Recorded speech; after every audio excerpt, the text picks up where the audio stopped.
When social media started, it was a way that we could, keep up with our friends and our family and, what's going on and all of that. And ideally, that's what it's for. Right. But I think that in hindsight that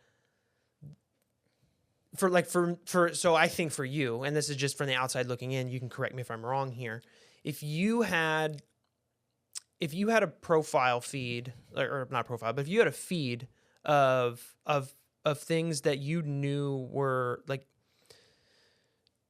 not personal to you, so like not friends, not people that you actually knew, and like how their lives were going about, if they were complete strangers or celebrities or whatever. Like I feel like it's very easy to disconnect from like a celebrity stature than it is to somebody that you've known for 20 years that looks like they're, just this perfect yes thing. And no, because I mean, you still find some way to idolize people, even if you don't know them.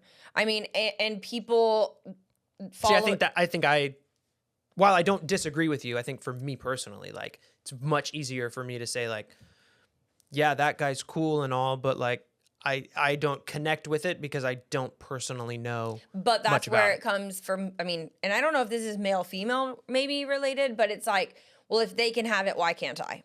That's where I think the perfect world is very difficult, especially for this whole comparison thing. And you could say as parents, but I don't even necessarily think it's parents versus non-parents. I really think it's just society as a whole. Like you get stuck in like what they have or what they're doing or what they look like, and not like physical features. I mean, what they look like their life is like. Yeah. And where it gets deeper is, I'm working so hard in my parenting space, right? And I've come from certain aspects of parenting that I'm overcoming, and I get really proud of where I've come, right? Yeah. Or where I am. And then I see this person on social media and I'm like, what the heck? Yeah. No, I think. And that's where the comparison begins for me, for sure. And that's where it can get harmful. Yeah, right? Definitely. Like it can erode away your self-confidence in you think of what you're doing. And I kind of said it at the beginning, like I don't know if our parents really went through this that much, but that just sparked a light bulb in my head that maybe, for them it was different. Because I know that you sometimes struggle with what I'm about to say a little bit too.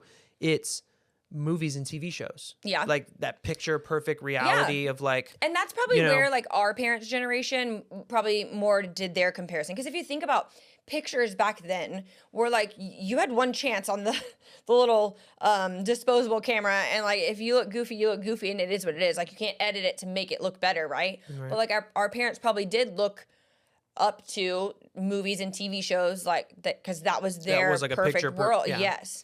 Yeah, no, I mean it's even though TV is still like that. I mean, no, I know because I know that you say things about like, oh, it does not really like that in real life or whatever, and it's like, but I think I'm able to see the flaws in TV and movies. I'm like, psh, yeah, right. That's just like money in Hollywood.